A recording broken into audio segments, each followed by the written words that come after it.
Coucou et bienvenue sur Rendez-vous pour soi. J'espère que vous êtes en forme en ce jeudi.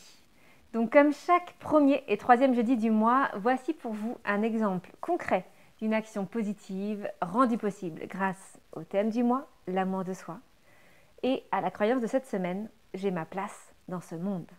Donc pour cette vidéo, j'ai choisi un exemple dans la vie du quotidien. Imagine que tu arrives dans un wagon, tu as une place réservée qui est indiquée sur ton billet de train et elle est déjà occupée. Ok, tu ne sais pas vraiment où aller. Voici ce qui se passe selon la version 1.0 de toi-même.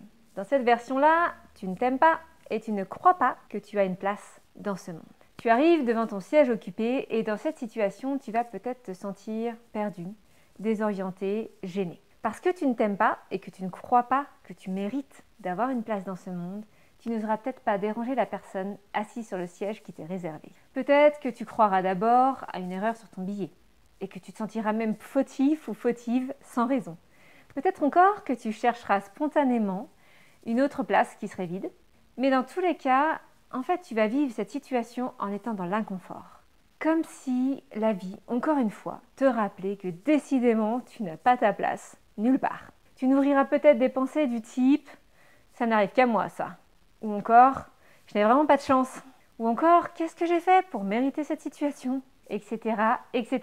Tu pourras même te dire « je suis nul, sans aucune raison ». Bon, ça c'est mon ancienne croyance qui revient. Bref, peut-être que tu oseras tout de même déranger la personne qui est assise sur ton siège, mais en fait ça sera très difficile pour toi de lui demander, par exemple, si elle est certaine d'être à la bonne place. Tu te sentiras mal à l'aise, gêné, et par certains ou certaines d'être dans ton bon droit de la déranger ainsi. Prenons maintenant le cas inverse, la version 2.0. Qu'est-ce qui se passe? Dans cette version, tu t'aimes et tu crois que tu as ta place dans ce monde. Dans cette version 2.0 de toi-même, tu aborderas la situation sous un angle très différent. Tu t'aimes et tu as ta place dans ce monde. Donc, tu mérites ta place dans ce train, comme tu as payé ton billet, comme tout le monde, et au même titre que les autres. Qu'est-ce que tu feras?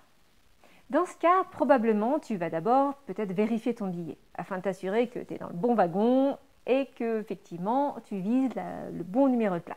Et puis, si c'est bien le cas, tu n'hésiteras pas à déranger la personne assise sur ton siège pour lui demander simplement, avec respect et bienveillance, si elle est bien assise au bon endroit, si sur son billet c'est ça qui est indiqué, parce que toi, ton billet, il indique le numéro du siège où elle est installée.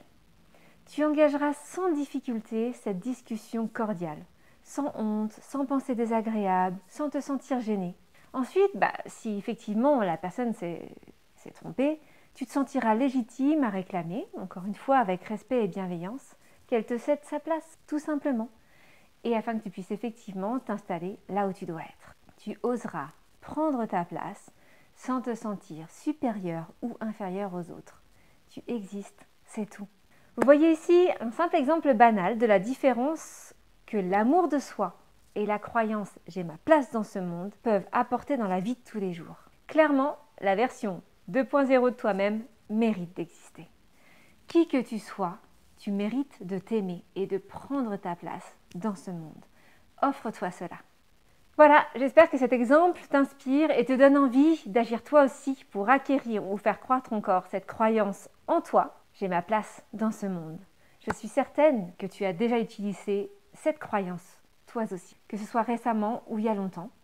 Alors, à ton tour de jouer, cherche dans ta mémoire et viens partager ici tes propres victoires, tes actions que peut-être tu as réalisées grâce à cette croyance, peut-être même sans en avoir confiance, afin de raviver ces souvenirs et de leur accorder de la valeur. Voilà, je te souhaite une excellente journée et une très belle semaine avec Rendez-vous pour soi. Je t'embrasse!